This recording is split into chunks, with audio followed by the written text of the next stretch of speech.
जय हिंद।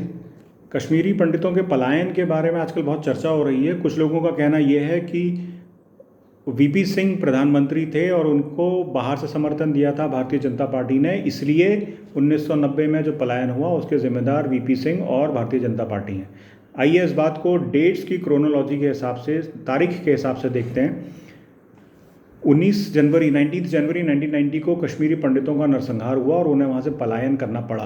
इससे ठीक करीब 1.5 महीने पहले 2 दिसंबर 1989 को, सिर्फ 1.5 महीने पहले, विश्वनाथ प्रताप सिंह प्रधानमंत्री बने थे और भारतीय जनता पार्टी ने उन्हें बाहर से समर्थन दिया था, लेकिन भारतीय जनता पार्टी का कोई भी सदस्य उनके मंत्रिमंडल में मंत्री नहीं था। तो 2 दिसंबर 1989। अब सोचने वाली बात यह है कि इससे ठीक 1 महीने पहले 4 नवंबर 1989 को, जब राजीव गांधी प्रधानमंत्री थे, कांग्रेस पार्टी के राजीव गांधी, उस वक्त जम्मू कश्मीर हाई कोर्ट के रिटायर्ड जज जस्टिस नीलकांत गंजू को, जो कि एक कश्मीरी पंडित थे, उन्हें बीच सड़क पर खुलेआम जम्मू कश्मीर लिबरेशन फ्रंट के आतंकवादियों ने गोली मारकर उनकी हत्या कर दी और उनकी का मृत शरीर सड़क पर घंटों पड़ा रहा। पुलिस, हॉस्पिटल या किसी भी सरकारी एजेंसी की हिम्मत नहीं हुई उनके शव को उठाने की। ऐसा खौफ था JKLF का। ये कब था? जब राजीव गांधी प्रधानमंत्री थे। इससे पहले, जब राजीव गांधी से पहले इनकी मां इंदिरा गांधी, कांग्रेस पार्टी की बड़ी नेता, वो प्रधानमंत्री थी, वो समय था 1983। 1983 में 13 अक्टूबर को वर्ल्ड कप का एक मैच कश्मीर के स्टेडियम में खेला गया था। 1983 में इंडिया ने वर्ल्ड कप जीता था कपिल देव की कैप्टनसी में।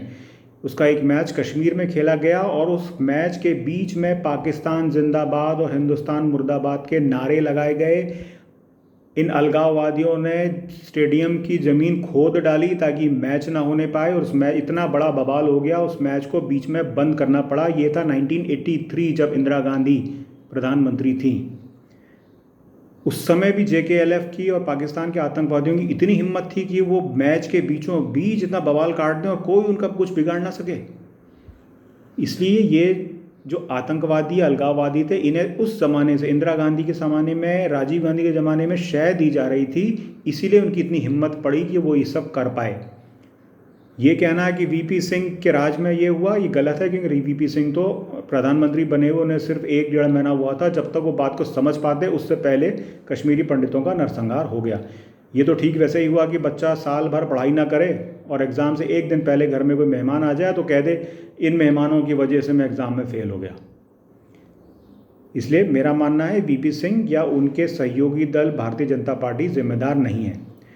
कुछ लोगों का कहना है कि जगमोहन गवर्नर थे जो, और जगमोहन BJP या RSS के आदमी थे। उनको ये याद रखना चाहिए कि जब 1975 में इंदिरा गांधी ने इमरजेंसी लागू की थी, उस समय जगमोहन एक सरकारी अफसर थे और इंदिरा गांधी के चहेते बेटे संजय गांधी ने उन्हें ये जिम्मेदारी दी थी कि वो दिल्ली को सुंदर बनाएं, ब्यूटिफिकेशन ऑफ दिल्ली। और इस ब्यूटिफिकेशन के लिए उन्होंने गरीबों की बस्तियों को तहस नहस कर दिया था।